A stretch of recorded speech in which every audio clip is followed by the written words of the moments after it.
The Helghast invasion of Vekta has begun. Carnage and chaos will rain down upon the population of the planet, and once they come face to face with their foes, they will understand one thing. These aren't ordinary troops, but the best the Helghast have to offer. Visari's hammer to break the Vectans' will and bring glory back to the Empire. This is the Helghan Third Army. This force was given the moniker Third Shock Army by ISA forces, as it was the one leading the invasion of Vekta. It was the best trained and equipped in all of Helghan's history. But what made this force so special? Well, let's take a look into the details. To start, this force has pretty dark roots. With the military coup and rise of Autarch scholar Visari and the centralisation of power, he began purges with political dissidents being arrested or killed, and the force that was tasked to do this would eventually become the Third Army, and their commander, Joseph Lente, who was a hardliner for Visari's administration. He personally took extreme measures to silence all those who opposed the Autarch. This would also lead to Visari favouring Lente due to his fanatical loyalty, which helped secure the best resources for the Third Army.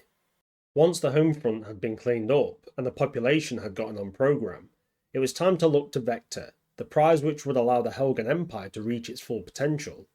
But the military wasn't ready yet. It would take 10 years of remilitarisation to be ready for such an ambitious operation. In that time, the Helghasts would transform their military, strategies and tactics. They needed to embrace their superior strength, stamina and toughness, and build a style of war around it.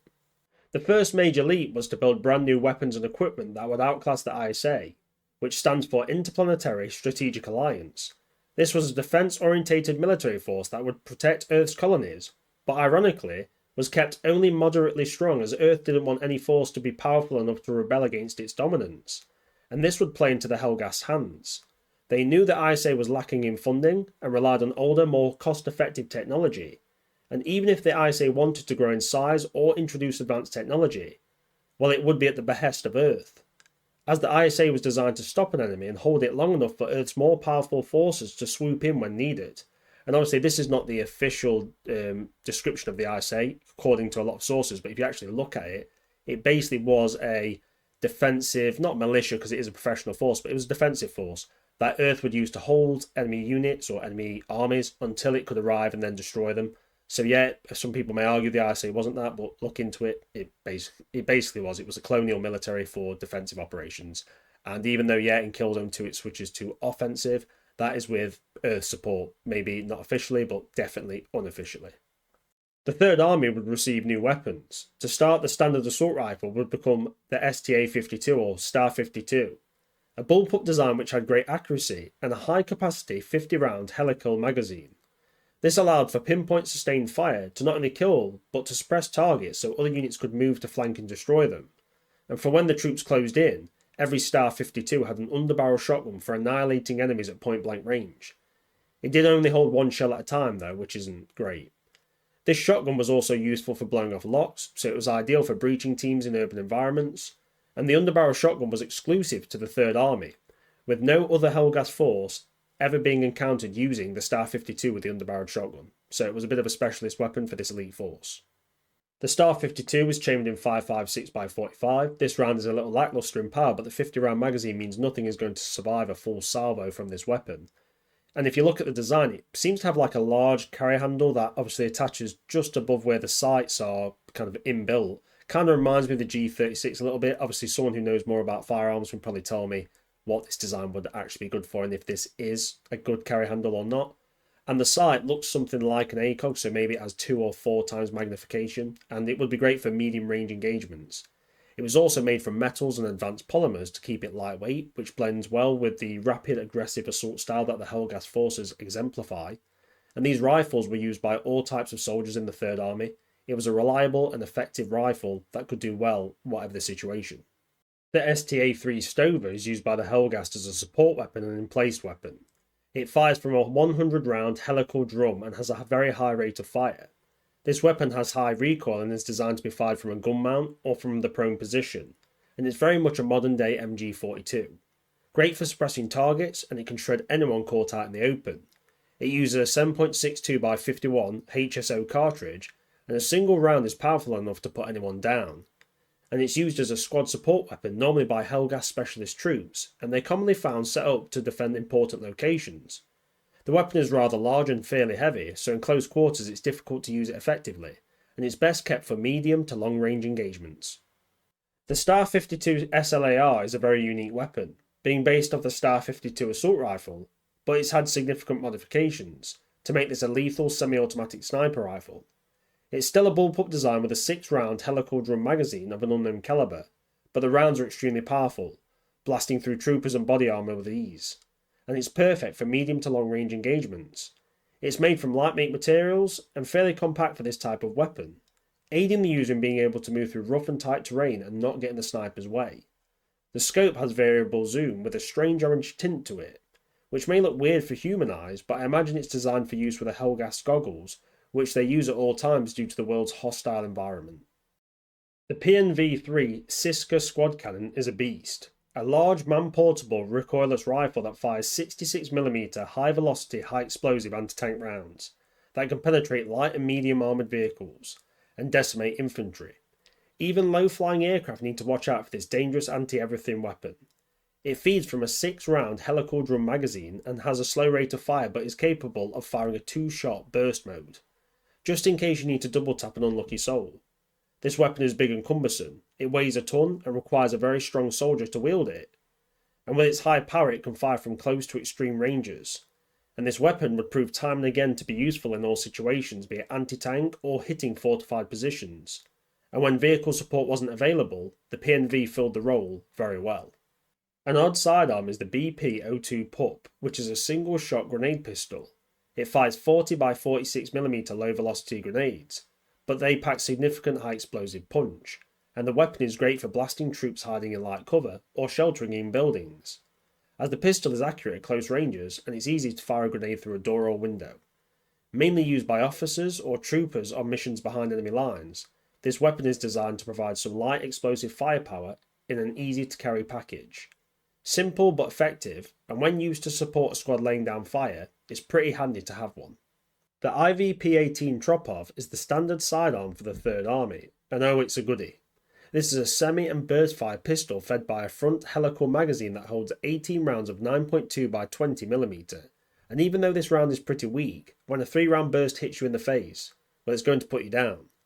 It's a great close quarters weapon and superb for vehicle crews and supporting troops whose role is, for instance, to work inside military buildings.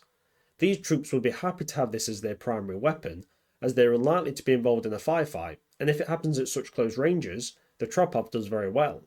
And for officers commanding Helghast troops, this weapon shows authority, especially if you triple tap a soldier who's showing cowardice in the back of the head. You don't mess with a man armed with a Tropov.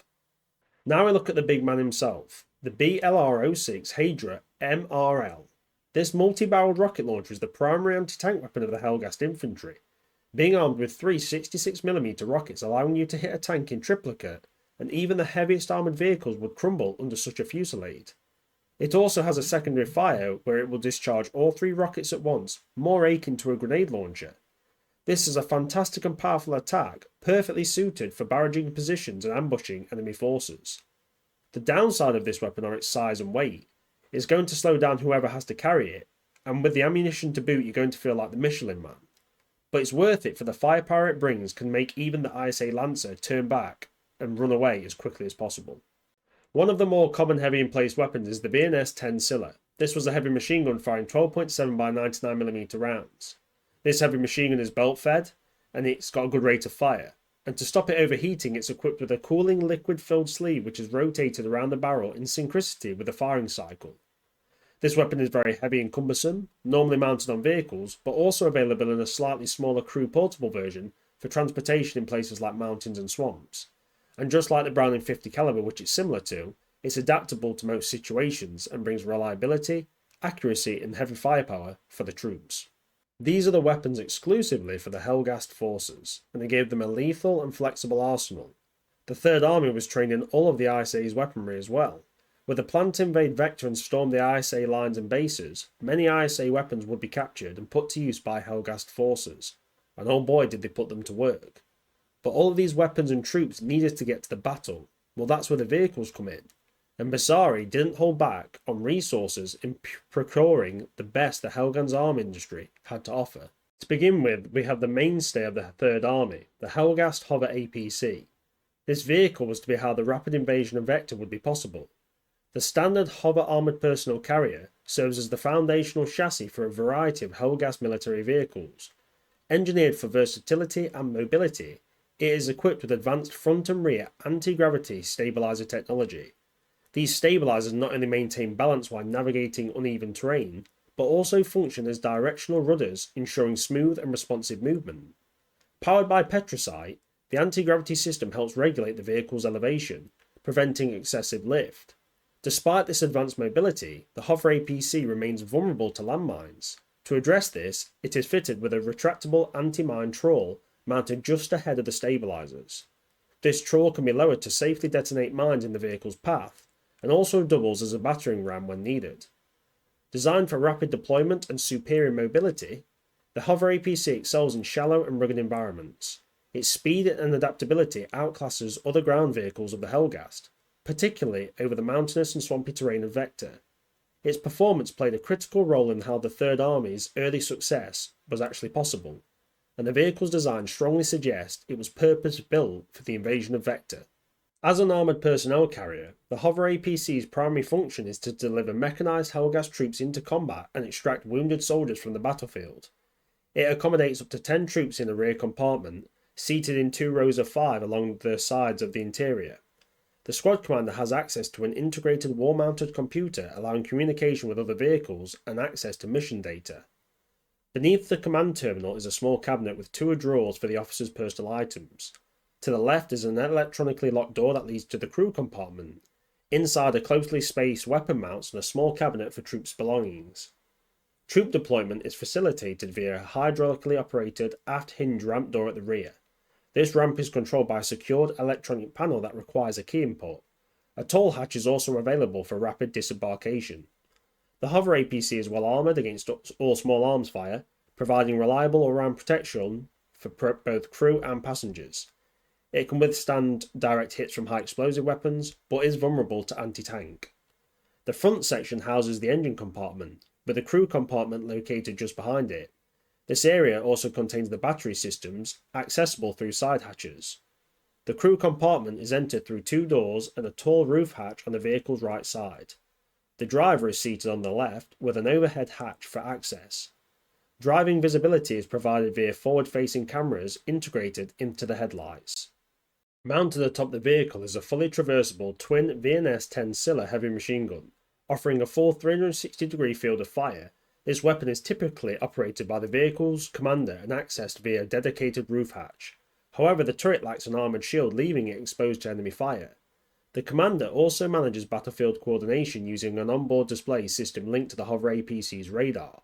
This radar system, mounted on the roof directly behind the driver's hatch, aids in detecting hostile forces and avoiding unnecessary engagements. At the rear, a ventilation system ensures adequate airflow within the troop compartment during long deployments, and obviously this is perfect for Helghan's hostile environment. Now a variant of the Hover APC, the EAW-25/4 Chimera. Widely regarded as the most capable variant of the Hover APC series, this upgraded model delivers significantly enhanced firepower over the standard configuration. The twin VNS-10 Scylla has been replaced with the formidable quad-barreled 25mm anti-aircraft gun system. Complementing this main gun, a set of surface-to-air missile pods has been installed atop the turret, situated between the main barrels. These upgrades allow the vehicle to effectively engage low to medium altitude aircraft and also provide potent firepower against lightly armoured ground targets. The new turret is fully traversable with a 360-degree arc of fire and has been mounted directly above the crew compartment. This modification requires the removal of the original roof hatches and necessitated a redesign of the whole roof over the troop compartment. To manage the intense heat generated by the weapon, the system employs a liquid nitrogen cooling setup. Cooling hoses connect to the barrels to a rear-mounted cooling array on the roof. While highly effective, this setup poses a significant risk, as if the hoses are damaged, it could result in hazardous leaks or explosive ruptures. Ammunition is supplied via linked belts marked with incendiary tracer rounds, fed from ammo boxes positioned directly behind the gun assembly. The turret also includes an advanced targeting suite composed of a separate electronic sensor station mounted at the front, capable of horizontal traverse and a fixed sensor above the turret. These systems are controlled via horizontal and vertical lane drives by the vehicle's commander, who also manages radar operations, as in the standard variant. Though the exact designation remains unknown, the vehicle carries a total of 5 surface-to-air missile pods integrated into the turret. These appear to be guided via an upgraded radar system and additional optical sensors embedded in the launcher itself. Notably, the missile pods cannot depress downwards, suggesting they are intended strictly for aerial targets. As with the main gun system, the commander is responsible for targeting and firing the missiles. The addition of the heavy turret and cooling systems has led to notable changes in the vehicle's structure. The roof-mounted ventilation system above the troop compartment has been significantly downsized, now occupying only about half its original space. In its place, multiple equipment racks have been installed, accommodating large hydrogen cylinders mounted at the rear of the vehicle. Although the physical dimensions of the troop compartment remain unchanged, the internal reconfiguration and increased system footprint have reduced its operational capacity. Only 6 Helghast troops are observed disembarking from this variant, compared to the standard complement of 10. The next variation is designated as the APC MRL, short for Multiple Rocket Launcher. This transforms the vehicle into a highly effective indirect fire artillery platform designed to operate in coordination with forward units. The MRL variant can deliver rapid, concentrated rocket barrages against designated targets within its operational range. The MRL APC is armed with a pair of roof-mounted rocket pods, each housing 8 launch tubes for a total of 16 rockets. These pods are capable of saturating a target area with overwhelming firepower in mere moments, making the vehicle invaluable for softening enemy positions, disrupting formations, and providing suppressive fire from a safe distance. Target acquisition and guidance can be achieved through coordinated spotting. Field spotters equipped with a distinctive headwear utilize the BDL-23 DOVAT laser designator to mark enemy positions. Once a target is illuminated, the spotter's gear automatically transmits targeting data to the nearest MRL APC. The vehicle's commander then receives the coordinates and can align the launcher accordingly. Structurally, the MRL variant remains largely similar to the standard hover APC, with a few key alterations. The commander's roof hatch has been removed and replaced with a mounting system for the traversable rocket launcher, which is offset to the right above the crew compartment. This mechanism allows the pods to rotate for precise targeting adjustments. Although the troop transportation function has been deprioritized, the interior seating layout remains intact, allowing for potential emergency transportation of personnel. However, in standard deployment, the rear compartment is repurposed to store missile containers and additional ammunition. Unlike automated artillery systems, the MRL pods require manual reloading by the crew after each volley, emphasizing the importance of logistics and crew coordination during extended engagements. Next, we have the Heavy Hover Tank. Initially conceived as a breakthrough platform, the Heavy Hover Tank was designed to surpass any armoured vehicle fielded by the ISA. While the ISA Lancer presents a limited threat requiring multiple hits from its 105mm main gun to inflict meaningful damage to the Heavy Hover Tank, now the Heavy Tank features front and rear gravity stabilizer legs which provide balance and rudder-like control during movement. The anti-gravity housing sits beneath the hull, allowing limited hover capabilities. Despite this, the tank suffers from poor suspension performance due to its significant weight, resulting in reduced mobility. Obviously, I don't know if it's classed as suspension being that it's a hover tank, but basically, even though it is a hover tank, it struggles with the weight, basically. However, this drawback is offset by the heavy armour, capable of withstanding multiple direct hits. An anti-tank mine troll is mounted at the front, both to clear explosive obstacles and to shield the vehicle's vulnerable anti-gravity components. The crew configuration is as follows. The commander is seated under the primary turret hatch at the rear. The commander also mans the roof-mounted VNS-10 Scylla machine gun when needed. Gunner, positioned to the left of the main gun. The gunner lacks a dedicated hatch and must enter through the commander's access point. Driver, located at the base of the tank in a cramped compartment directly above the anti-gravity generator and forward of the ammunition storage. Entry is via the secondary turret hatch. Systems officer, positioned below a secondary hatch to the right of the gun.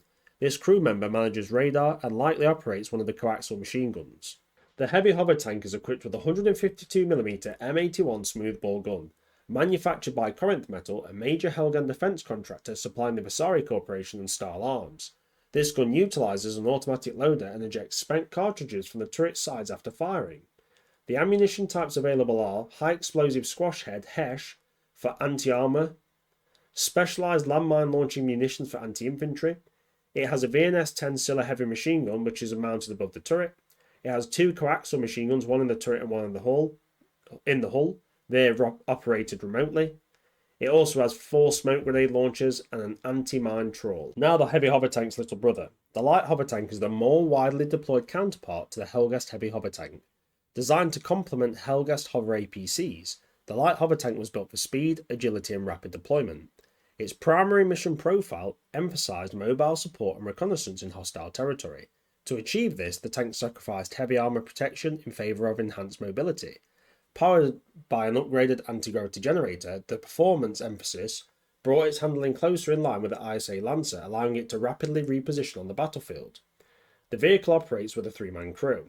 Commander, positioned beneath the main hatch at the rear of the turret. The commander can manually operate the roof-mounted twin VNS-10 Scylla machine guns, though doing so exposes them to enemy fire due to the lack of an armoured gun shield. Gunner, seated to the right of the main gun, identifiable by a cluster of optics on what may be a dedicated hatch on the right side of the turret section.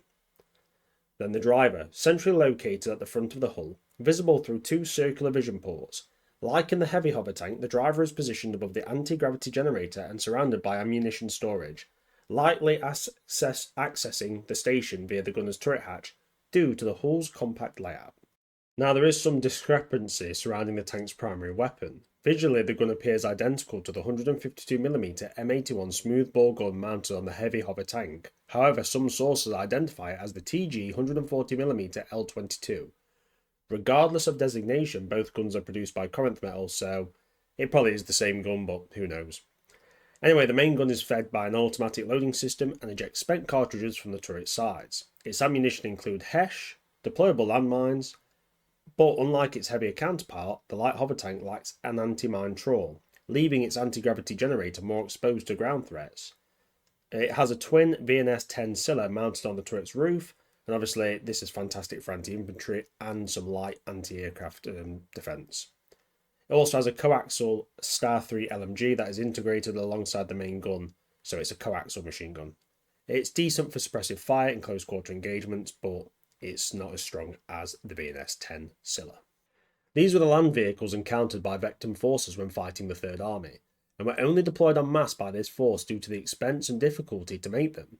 To support the land forces, aerial support was aplenty for the Third Army, with the Helghast jet bike being a very odd aerial vehicle. The first thing you'll notice is the pilot is exposed to the elements, with this basically being a flying motorbike. It makes the jet bike vulnerable to all types of fire, with it featuring almost no armour. It's a scout and raiding aircraft, and not designed for air-to-air engagements. The main advantage of the jet bike is its speed and manoeuvrability. It's very quick, and due to its small size, it's a small target compared to larger aircraft. It's intended for low-altitude operations, and it would be risky for a pilot to try to use such a vehicle at higher altitudes. It's mentioned by some Helghan troops that incidents with jet bikes are very high, so it's either due to the high speed and low altitude missions, or an issue with the jet bike's reliability. In combat terms, it's armed with dual VNS-10 Scyllas, so it can shred troops and light vehicles, especially if hitting a vehicle in the weaker roof areas. And operating in pairs, they're phenomenal raiders that can cause chaos and harass enemy logistics convoys and rearguard forces. It also seems to be armed with some basic defences, such as flares in case of being shot at by anti-air missiles, but even if the jet bike is shot down, they're plentiful, with them being cheap and easy to produce, and a favourite of many Helghan commanders because of this. And the jet bikes can be seen refuelling upright on mobile fueling stations deployed to the front lines, which would allow these to operate deep into enemy territory, then return back to refuel and rearm, making them very flexible on the battlefield.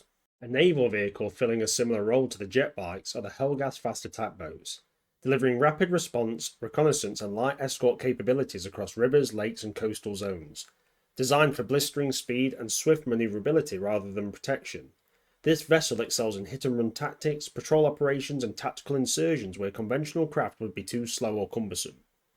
The boat comes armed with twin-mounted Star 3 Stover machine guns, providing devastating firepower against enemy infantry, light vehicles, and they're superb for attacking lightly armed supply vessels. In the field, Helghast fast attack boats are commonly deployed in squadrons, working in tandem with the ground forces or larger naval elements. They're often used to screen amphibious landings, intercept enemy scouts, or rapidly deploy special operations teams along enemy-held shorelines. While their lack of armour makes them vulnerable to concentrated fire, their overwhelming speed and agility more than compensates, allowing skilled crews to strike hard and vanish before the enemy can mount a counterattack. Like the jet bike, the fast attack boat embodies the Helghast doctrine of mobility, aggression, and relentless pressure on all fronts, even the waterways. Working in tandem with the fast attack boats are the Helghast assault boat, a heavy waterborne troop transport designed for frontline amphibious operations. Engineered for coastal landings, this vessel plays a crucial role in Helghast invasion doctrine, delivering infantry units directly into the heart of battle along enemy coastlines, riverbanks, and fortified shores. Purpose-built for amphibious landings, the vessel features a reinforced prow that opens into a front-mounted cargo bay ramp, allowing rapid deployment of its infantry complement, which can be up to 20 men or a vehicle due to the large size of the vessel. As the boat approaches the shore, the ramp drops to let the Helghast troops charge out at full speed. It's a risky job for the troops aboard this vessel, as it's not an enclosed landing ship, and as it approaches its target, even lightly armed troops can pick away at the occupants. It's very much a modernised larger Higgins boat, cheap, simple, and deployed in large numbers, overwhelming defending forces so that a beachhead can be secured and the invasion can push inland. The assault boat has no weapons but does have smoke launchers to help obscure its approach, but the lack of weapons is a terrible design, and it should at least have a heavy machine gun to help suppress positions as it approaches the shore. Next is the most iconic aircraft of the Helghan forces. Sleek, intimidating, and ruthlessly efficient, the Overlord dropship is the backbone of the Helghast aerial deployment strategy. Built for both infantry transport and deployment under fire, also frontline support. The Overlord serves as a heavily armed gunship and troop transport. It's an amazing combination of speed, combat flexibility, survivability, firepower, and control. The Overlord utilises a state-of-the-art rappelling deployment system, enabling up to 8 Helghast troopers to descend safely into combat zones even in contested airspace. Rather than landing outright, which exposes the vehicle to concentrated enemy fire, the Overlord hovers above the LZ and deploys automated descent ropes, which lower soldiers 2 at a time in a rapid sequence. While more time-consuming than direct landing, this method allows insertion into confined or rugged terrain where landing is impossible, but the Overlord can still land to deploy troops or collect them. Despite its large frame, the Overlord is a versatile VTOL aircraft, stored above Helghast cruisers in groups of 6. These are suspended on aft-mounted sliding guide rail conveyors, allowing for rapid deployment and retraction during fleet-based operations. Heavily armed and shielded, the Overlord is nearly impervious to small arms fire, and requires anti-aircraft firepower to bring it down. Its frame is reinforced with alloy plating, enabling it to absorb direct hits while maintaining fully operational capacity. One of the Overlord's critical redundancies is a set of 6 onboard petrosite capacitators, which function as backup generators. These ensure the craft's propulsion and weapon systems remain active even if the main petrosite fuel reserves are compromised, effectively allowing the Overlord to stay airborne long after similar craft would have failed. Unique among modern dropships, the Overlord employs a non-direct line-of-sight navigation system. Rather than relying on a traditional canopy, the pilot operates from a sealed cockpit and navigates using a bank of panoramic monitors fed by external multi-angled camera arrays. This design greatly improves pilot survivability and minimises vulnerability to cockpit-targeted attacks. The Overlord is more than just a transport, it is a fully fledged gunship, designed to suppress enemy positions before, during and after troop deployment. Its most recent updates have transformed it into a flying fortress capable of laying down devastating pre-troop deployment fire. The Overlord is equipped with laser rangefinders and motion tracking sensors for enhanced accuracy. 2 VNS-10 Scylla machine guns that are kind of on the sides of the Overlord, kind of like little wings. They're not actual wings, but you'll see when you see the picture, obviously. Twin-guided missile pods, effective for saturating target zones or clearing fortified positions during approach. These combined weapon systems allow the Overlord to lay down heavy suppressive fire during descent, paving the way for its troops to land with minimal resistance. And because of these weapons, it functions not only as a transport, but as an actual gunship. The Overlord has earned its reputation as the Helghast flying war beast. It is especially favoured during urban combat operations, beachhead assaults, and dense jungle warfare. Now we have a very cool yet strange aerial vehicle, the Leech Pod, which is a specialised Helghast boarding craft engineered for high-risk aerial assaults on enemy vessels and orbital structures. Designed with ruthless efficiency, the Leech Pod is a fusion of mining technology and military brutality. repurposing Helghan's subterranean excavation machines into precise engineered breaching weapons. Conceived by the infamous Colonel Radic, the pod's design is rooted in the mining tunneler, an industrial machine originally used to carve through Helghan's volatile crust.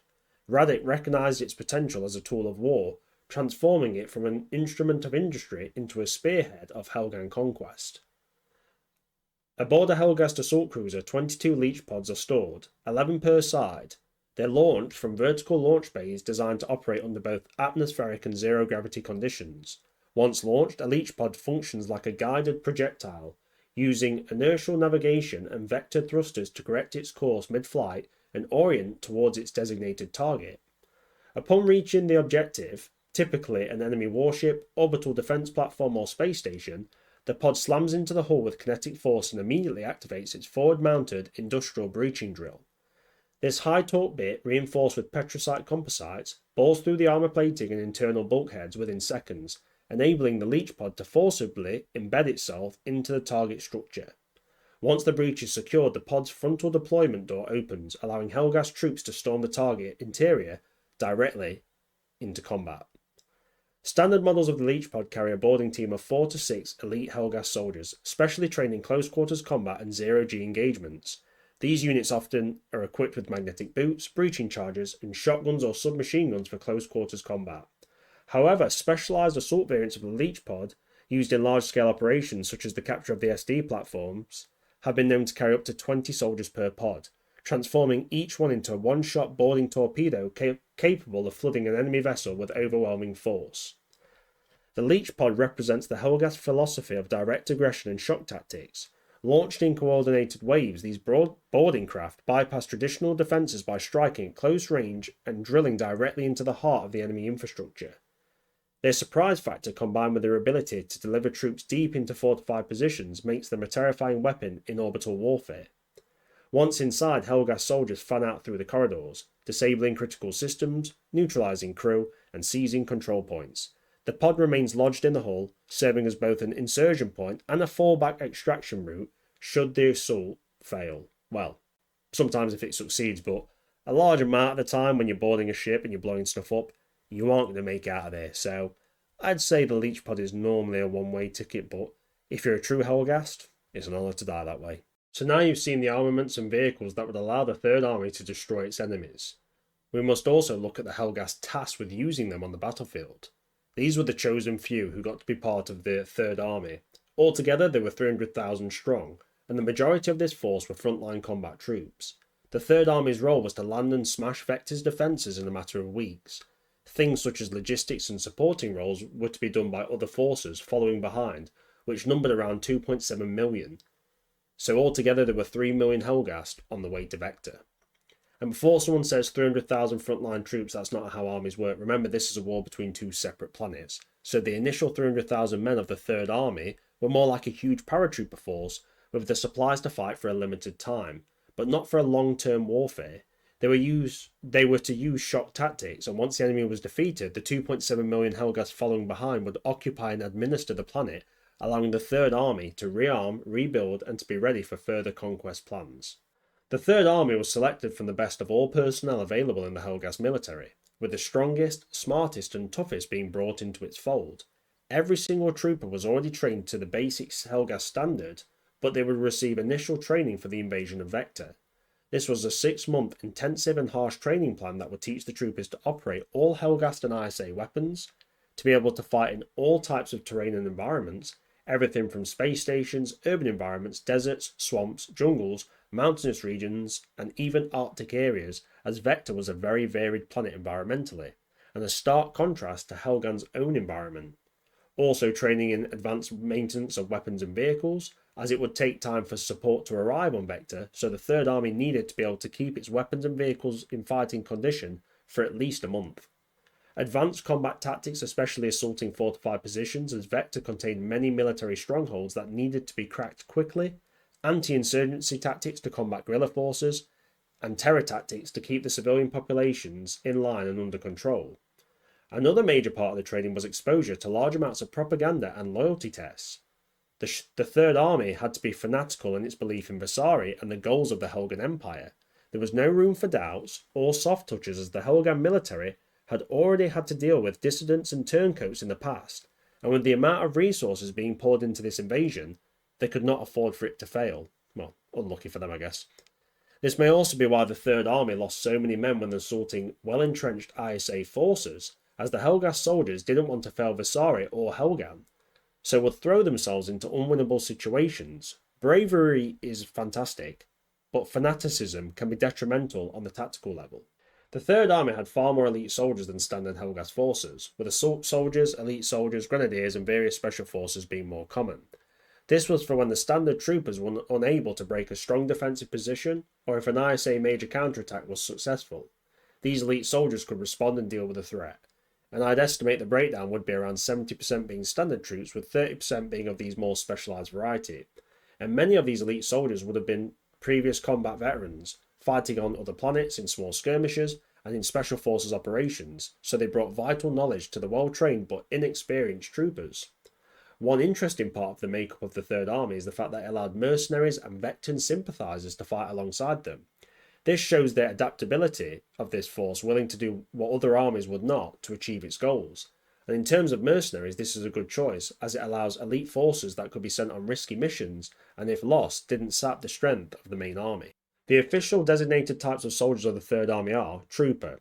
Core of the Third Army, they're reliable and can go toe-to-toe with the ISA troopers and would require elite ISA forces to effectively repel a large force of these Helghast. Elite soldiers. They're veteran troopers who normally support the core forces. They're the most common of Helghast elite troops, obviously being elite soldiers, and are normally kept in reserve until combat begins, at which point a commander can assess where they're best deployed to win the battle. But they essentially use the same gear and weapons as standard troopers.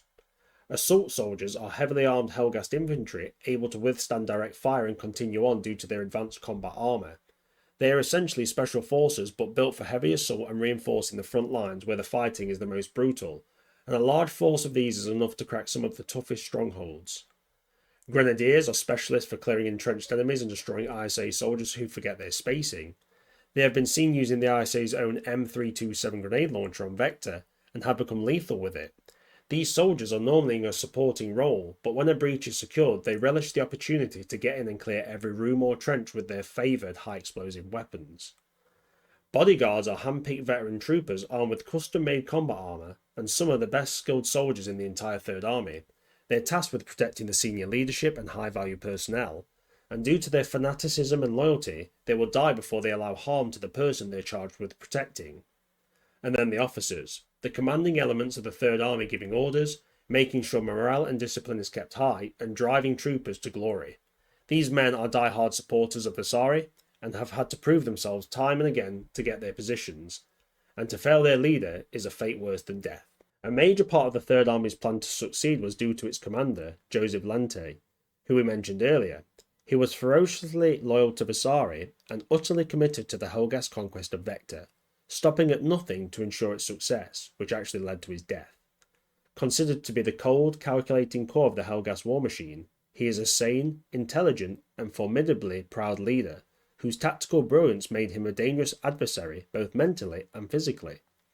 A man of vast experience, and a ruthlessness even by Helghast standards, Lente's fervent patriotism inspired deep respect throughout the Helghast military.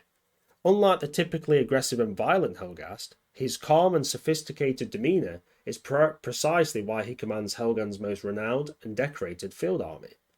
While most Helghasts harbour intense hatred for humans, Lente holds a less vehement disdain, though he still firmly believes in the superiority of the Helghast race.